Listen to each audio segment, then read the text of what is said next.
Hello, everyone, and welcome to another episode of Keeping Up with Keith, the interview series. Today's guest is just great. He is a friend, just an amazing journalist. He's doing great work in the world and actually teaching the next generation of journalists as well. He is an independent journalist and an adjunct professor at USC. So today we are keeping up with Fernando Hurtado. Yes, thank you, Keith. It's such a pleasure to be here with you, chatting it up. Yes, thank you so much for being a guest. So let's just get right into it. So, how did you get into journalism? That's a loaded question, but I got into journalism in high school. I think, like a lot of people, I was involved with the school newspaper, eventually became the editor in chief, and I realized that I actually liked it, not so much for the journalism part of it, the newspaper part of it, but we would make promo videos for each issue because you had like 4 quarterly issues. And I loved making the promo videos. And I was like, and I loved the InDesign part of designing the paper. So I loved combining design with information. So senior year of high school, my college counselor said, you should consider journalism. And I was like, say less, that sounds fun, let's do it. And then I went to USC for journalism, and it was a phenomenal program.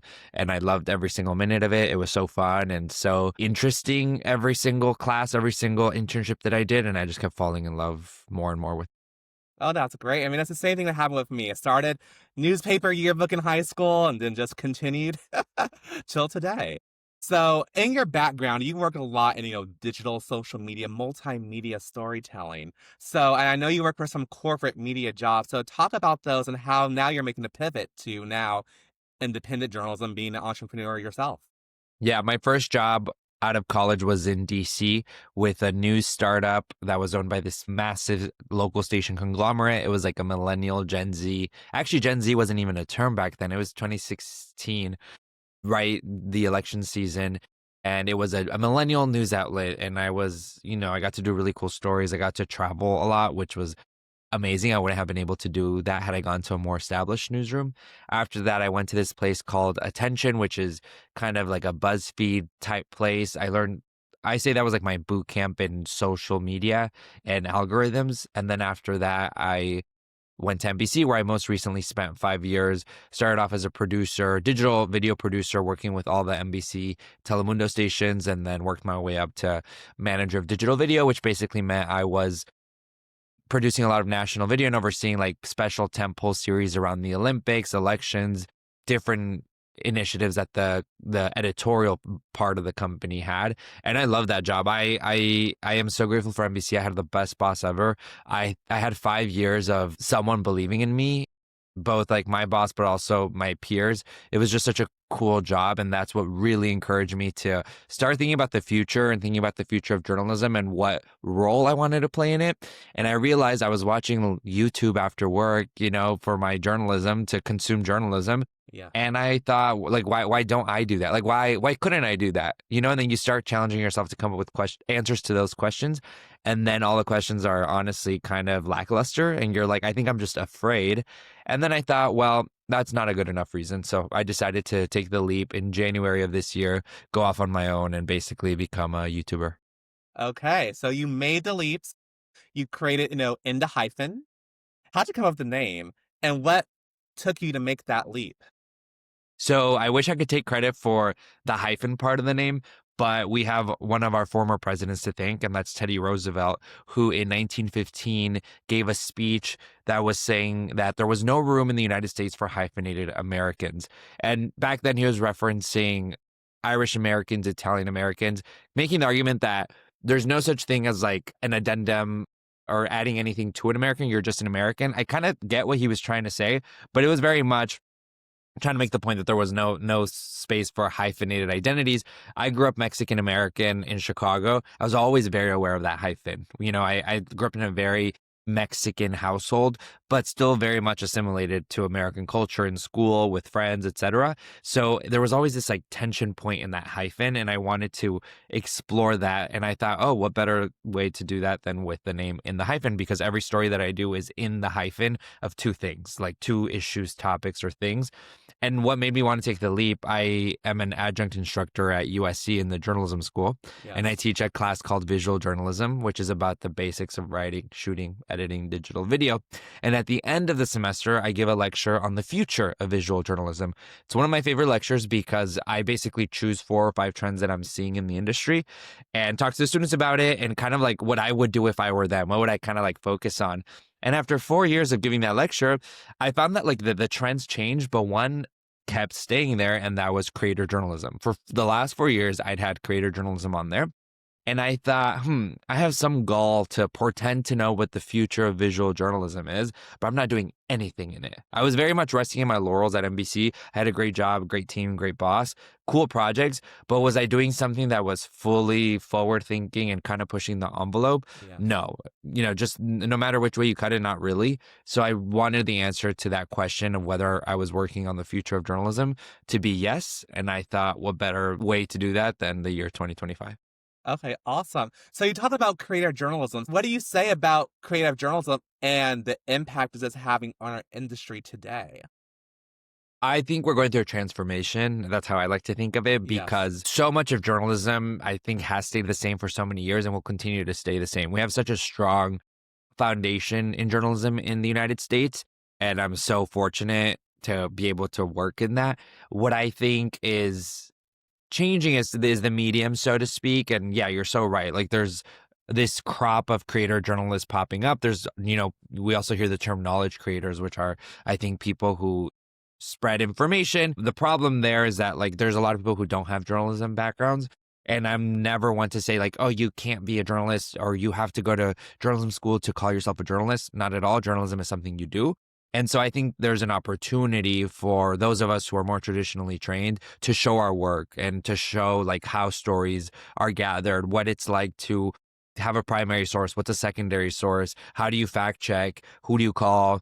A lot of people think, we pay for interviews. Now that I'm like in the independent world, a lot of people are like, oh, can you pay me? And I'm like, no. And I used to be able to say, no, per NBC News editorial policies, I can't pay you. And I don't have that because I don't work there. So now it has to be, no, per my own editorial ethics, I don't pay people for interviews. So I think creator journalists are kind of lighting a fire under a lot of other aspiring creator journalists, but also legacy media. Yeah, exactly. Because I think with legacy media, they struggle to be a little bit unpolished, if that makes sense. They want Yeah. everything polished, wrapped into a bow. But I think that the audience doesn't mind unpolished. In fact, I think that makes it more authentic and more relatable. I hear consultants at Legacy Media telling male anchors, you can now, you can unbutton your shirt now because people want to see that, see that. They want to see you all dressed up in a tie. You can show more personality, your more authentic self. What do you say about that? I think, yeah, I love hearing the button thing because I'm like, that's so funny. Because I'm like, I wish that was like the one fix all that would, boost ratings. I Hmm. think what is happening, it's kind of a full circle moment. We saw all the fragmentation of media with like cable kind of falling apart. Then there's all these streaming subscriptions. And now we're starting to see the bundle again with all these streaming bundles. And now you're like paying $80 a month when you really think about it for all your TV. I think we're going to start seeing that with creator journalism. I love the word you use, authenticity, because I think at the very beginning it was about like the rawness, like just be raw, be real, be like unfiltered. Now I think what we're going to start seeing is kind of a menu of choices where you're going to have your more unpolished creators, which is fine, the more raw, unfiltered. And I think there is a marketplace for more premium produce content still, and there will be even more. So I don't think we're quite there yet. I think the algorithms are still very much rewarding that raw authenticity, but I think authenticity will be the through line in everything, where yes, people want people want to know, why you decided to do that story, why you decided to spend 2 weeks working on that mini doc in my case. So I think it's a really exciting opportunity to educate more people on how journalism is done. My own parents have a lot of questions about how journalism is done. They're not journalists themselves. And I have a lot of questions about how engineers do their job. So I don't Yes. expect people to know how journalism is done or executed. Yes, and also legacy media is also tapping into content creators. You work for NBC. I previously just worked at NBC Los Angeles, and now they're using, some content creators for their content. I see you working with the morning anchor, with Lynette Romero, and I Yeah. see stuff with Conan Nolan. And at first I was like, how's this going to work? when I saw the content, I was like, I was impressed. I really enjoyed it, Yeah. actually. And I think, that's kind of a opening. Maybe news can maybe become more relevant in people's lives. How do you think that experiment's going on right now? I wrote about that. I have a column for TV News Check, which is a Yes. trade news publication. I wrote about those collaborations that have been going on. I think it's exciting to see. I think any station that is trying something different, the one you mentioned is with morning anchor Lynette Romero and with LA in a Minute. And I think it's cool to see two very trusted voices. Lynette Romero is a legacy in Yes. LA TV News, and then LA in a Minute. Evan is like this. I mean, he's been around for a minute now in social media years, right? But he's a trusted voice in LA, things to know, like culture, history. So I think that's really cool to see. I think in the future, what is going to have to happen is that the stations are going to have to be the creator that people are collaborating with almost. And whereas like right now, it feels like MCLA is going to LA in a minute to collaborate. Hmm. And then I think soon we're going to start seeing like ex creators going to NBCLA because NBCLA is such a powerful presence in LA culture online. And I think that's where they're working their way toward. And I think it will happen. I think you just need reps. You need your reporters, your anchors to be authentically showing up. And honestly, I think we need to stop thinking about reporter versus anchor and just think like journalist. You need your journalist at your station to be showing up, whether that's, a content producer or an anchor or reporter or your assignment desk editor, who I think Yes. have one of the most interesting jobs at these news stations to show up and be informants for the community. Yes, no, absolutely. I mean, all the editorial jobs in a newsroom, all of us are journalists. Totally. Yeah, so we can, we have the skill and that media literacy to report the news. One thing that you focused on, I want to talk about is how can people make, I guess, that pivot to independent journalism or, content creation? I just got out of news and now I'm just starting it myself. No, I think you have the right first step. And I'll tell you what I think is the first step that I think you already did. I'm going to butcher the quote, but there's this quote about entrepreneurship that says, as an entrepreneur, you have to have bias toward action, which basically means whenever you're deciding something and stuck between choice A, choice B, your North Star should be taking action, some type of action. So what I was running into before I left NBC, I kept setting these deadlines and being like, oh, in 2 months, I'll start working on it. Or in 2 months, in 3 months, then I'll launch. And then I would move it because I was going to Paris for the Olympics. So I was like, well, I have to do it after the Paris Olympics. I got to, go to Paris. That's a cool experience to like kind of sign off. And then I think there was the opportunity that I might be going to Italy for the Winter Olympics. So then I was like, I'll wait until after the Winter Olympics. And I'm like, if I keep delaying it, I'm going to keep finding reasons to. So I think the first step is having bias toward action, which means just get going. Like I was just talking to a friend yesterday. I told him, make a post on Instagram that says you have a special announcement coming September 30th. And you got to figure it out. You better be launching September 30th because you just told people and you're kind of holding yourself accountable. I think that's Hmm. the first step is taking action and then defining a niche. I don't think you have to have it right off the bat. I did. I thought that was important for me because I Yes. was so passionate about it and I felt like I was the right person for that niche. And it just felt so natural to me. But if you don't, as soon as you can start kind of drilling down on a niche. And what I mean by that, we call them beats in journalism of, Yes. whether you're covering economy, but I think it goes even further than like I'm a retail reporter or I'm the climate reporter. You have to kind of think about your format too. Like, are you the climate reporter that's super polished? Are you the climate reporter that reports through puppets? Maybe that's your thing. Yes. Two very different things because so many people are talking about climate. I think if you do a niche that's less talked about, which I'll give you my example. I cover U.S. Latinos, which is Yes. very covered in Spanish language news, not Hmm. so much in English. So with me, I pitch myself as like the premium mini doc explainer guy on U.S. Latinos. That's my niche, and that's what I'll be continuing to carve out. And it's worked out nicely so far. I'm still very early on, but that's been rewarding because also it is a grind. Like you're gonna have days where you're like, man, I'm not making the money I thought I would be making, or this month was really bad. So your passion really does have to drive you along. No, absolutely. And it's also, you just like for me, I told myself September, I'm just gonna lock in. I'm gonna launch it. I Hmm. said my birthday, I'm gonna do it. And I posted the first content and then I started, being a little bit more consistent. I think I just gotta be more consistent and just coming up with ideas to post content. Yes, great point. Consistency is key. I post a long form mini doc every 2 weeks, and then every Thursday without fail. I have yet to miss an upload. And then what I do is I post 4 reels in that 2 week interim, Tuesday, Saturday, and I have not missed a single upload. And just being consistent with upload schedule and also upload type, kind of. If you find something that's working, mini docs have worked really well for me, so I'm just kind of doubling down on that. Yeah, absolutely. Because I think when I started with my content, I was nervous about doing it because imposter syndrome. Yeah. I was because initially I wanted to be a meteorologist on air initially when I first started in news. Got my meteorology degree, Yeah. and I went to a convention, the National Association of Black Journalists convention. Oh gosh, I want to say back in 2012 in Orlando, and one news director told me I was never going to be on air. Why? I hate when people say that. Like with such certainty. That is, yeah. Yes, because I don't look telegenic, and honestly, that has kept with me for a very long time until I kind of grew out of it, because I always felt I was not handsome enough. I have glasses.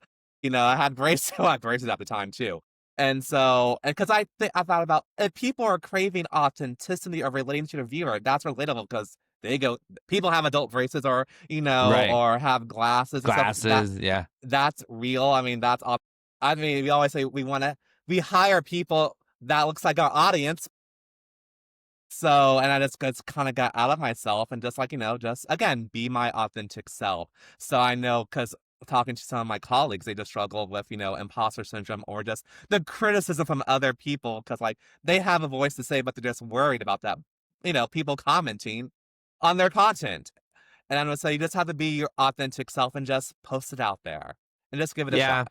You get desensitized. Like when I first started, I'll be honest, one thing I was not prepared for when I went solo was, the comments from people that get very personal and mean spirited. Mm-hmm. And, I would, for every 99 positive comments, there'd be one negative one about me as a person. They don't even know me, but they were like saying, about looks or how I sound.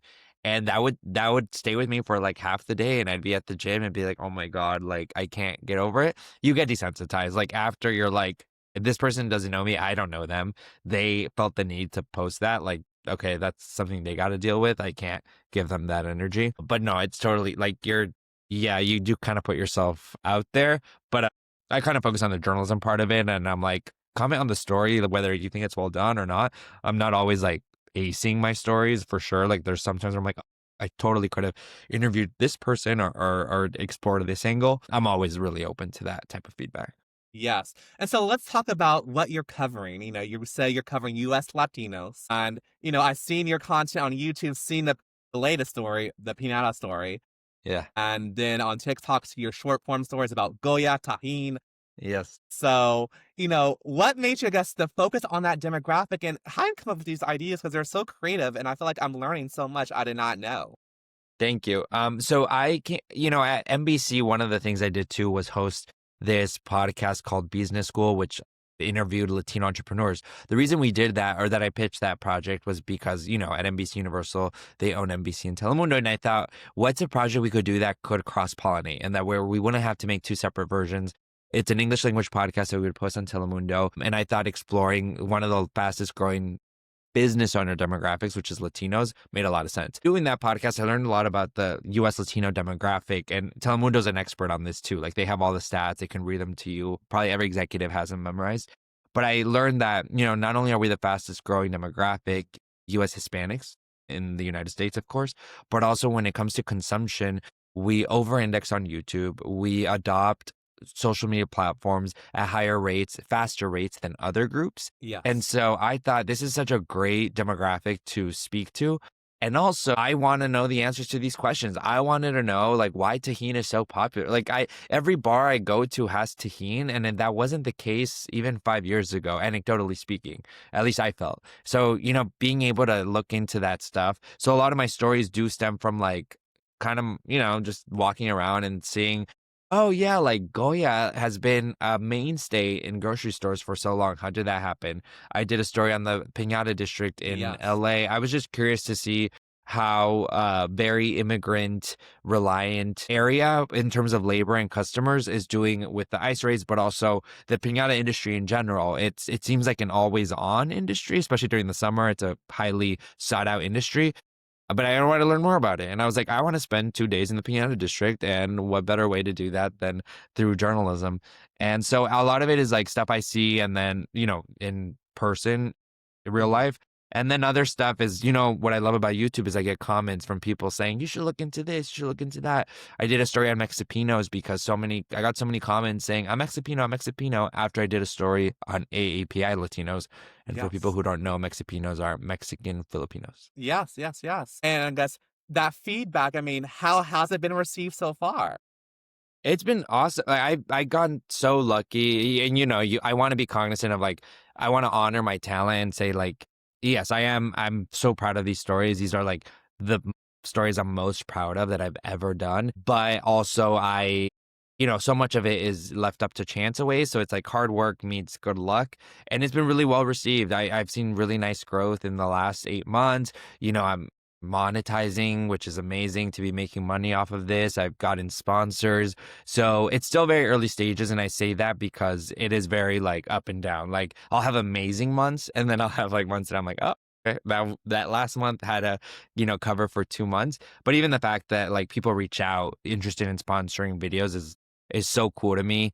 And the fact that I get to kind of explore the business side of it too, because that's another reason I left NBC to go Mhm. off on my own is because I was hungry to really learn the revenue side of it. And I knew I probably could have learned it at NBC if I like asked the right questions, but there is kind of a firewall between sales and editorial for good Yeah. reason, I think, at such massive companies. But I really wanted to get my hands dirty and force myself to negotiate deals to know like, hey, what would it take to have a sponsored series? And when do you have to start pitching that? How do you price that? How do you execute and how do you like send the correct like invoice?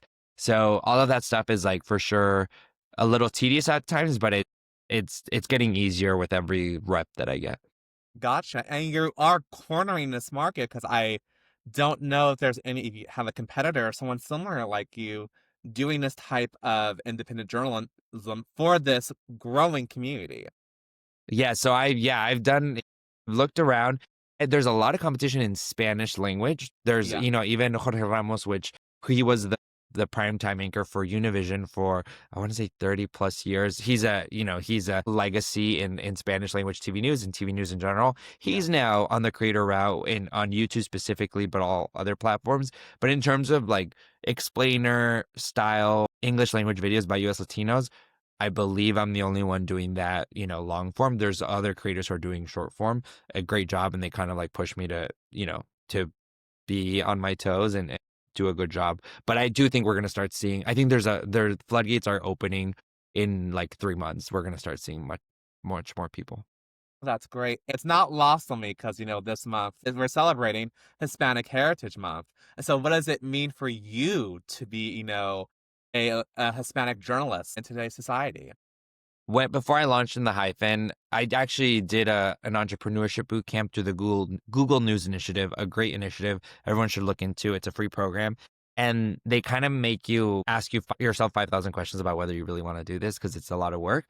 And in one of the exercises, I basically came up with the answer that would I be okay if this didn't generate a single cent ever? Would I still do it? And the answer to me was a resounding yes because I even if I'm just able to contribute a little bit of explanation to the US Latino experience in the US, answer questions that I know other people have, like that is enough of a contribution for me. The fact that like those videos that video I did on Mexipinos will be there forever as long as YouTube is around. But it'll be there and the comments I get on that video specifically are like, "Oh my gosh, I thought I was the only one. I thought I was alone." People would always bully me for being Mexipino, but turns out it's a really strong community within the AAPI Latino community. So to be able to do that year round, not just Hispanic Heritage Month, Yes. to me is so meaningful and also fun and rewarding personally and professionally. Well, that's great. I also want to circle back because, again, you are a professor at USC. So, the students, how do they view the world of journalism today? Are you trying to teach them, or I guess, unlearn habits that we were taught years ago? Or what are you trying to teach your students today? So I went to USC as well, and the class that I teach, which is called visual journalism, it wasn't there when I was there, and it basically is very digitally focused. So that is a huge plus for me. I wish I had that class. My classes were very broadcast and traditional. And then I also teach another class called multi-platform Olympic and Paralympic storytelling that my former coworker Seth Rubinroy and I pitched. And that's also fun. It's an elective like podcasting course around the Olympics and Paralympics. Yes. So, speaking to students now, I'll tell one story.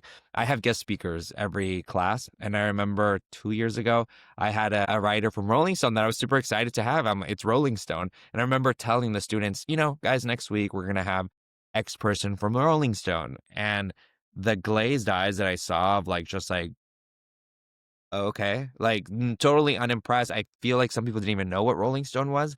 And then fast forward like 3 weeks, I had Cleo Abram, who's a science and tech YouTuber who used to be at Vox, very talented. I said her name and eyes just lit up. They're like, oh my God, she's coming. And so I think that is case in point of what these students are watching and consuming. What is interesting though is a lot of them still do kind of have that traditional aspiration of being even magazine writers, which I think is interesting when we look at that industry specifically. It's just not what it used to be. But there's still a lot of really strong passion for journalism. And in my classes, I really do try to be very digitally focused, very online community oriented. And now that I know a little bit more about the revenue, I'm going to start kind of injecting, real conversations about how do you make this sustainable though? Because with legacy stations, I don't think it's that they don't want to. It's that the numbers aren't adding up. It's like, Hmm. you could invest all this money in social, but are you going to get it back? Well, not right away. And that's a very reasonable reason to kind of like pull back a little, but I do think we're getting there. The creator economy is growing, and I think these legacy stations have a really nice opportunity to be at the forefront of that. Yes. And so, what does a typical day look for you, as an independent journalist? It's wild. Like every day is very different. I teach at USC Tuesdays and Thursdays, so my afternoons are usually spent at USC. I like to edit on the weekends actually. It's like I like to edit at nights, and then in the weekend mornings and afternoons I'm shooting stories. And then as I'm editing that week, I'm like thinking about the next story, booking the interview. And then also because I am generating more revenue, but it's not full enough for me to like pay my bills. Like some contract jobs that I'll do like during the day, it's like freelance editing type stuff. I try not to do too much editing Mhm. freelance because then it kind of drains my creative juices, and I want to reserve that for in the hyphen as much as possible. Okay, gotcha. Where do you see what's next for, in the hyphen? What's next? I want to, I'm super set on growing the subscriber base. I'm at 22,000 subscribers. So just really Awesome. honing in on driving traffic there and getting return viewers. And then I would love to, like, my next more immediate goal or like early next year is to have like my first sponsored series. So, starting to have meetings about that and pitching that.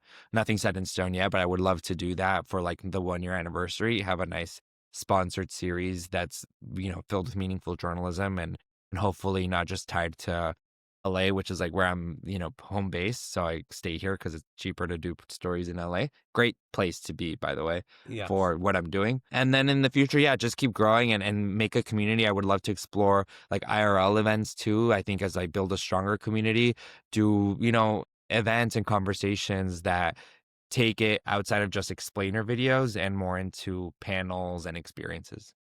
Awesome. Love that. And so, to our viewers, I always ask this question to all our guests. So, Fernanda, what are you keeping up on? Ooh, oh my gosh. So many things. I'm in my podcast era, so I've been in it for a few years, but Good Hang by Amy Poehler. It's such a great show. I think she's a great interviewer in part because she's a great entertainer, not just comedian, but entertainer. So I love hearing her interviews because so many of her clips go like semi-viral or viral on TikTok. So I think there's a lot of lessons there about authentic storytelling, which we talked about, and good interviewing skills. Okay, awesome. Anything else you want to leave for our audience today? No, I am always happy and open to answer any questions that people have about creator journalism. It's such a new space. And I think we need more people. I think the more competition there is, the better. It makes us all better. And I think the journalism ethics part of it will kind of level itself out as we have like more people like you joining and kind of holding each other accountable. Great. And where can people find you? By Fernando with an H at the end. ByFernandoh. Everywhere except TikTok because I got hacked, so I had to add an H to that username. So two H's there. So Fernando by Fernando everywhere. YouTube, Instagram, TikTok. Awesome, awesome. Well, okay, Fernando, thank you so much for being a guest on my show today. I really appreciate it. Great conversation. And guys, you can follow me on my Instagram and TikTok page at Keep Up with Keith. Again, it's at Keep Up with Keith. And if you want to be a guest on my show, just DM me. So again, Fernando, thank you so much, and everyone have a great day. Thank you, Keith.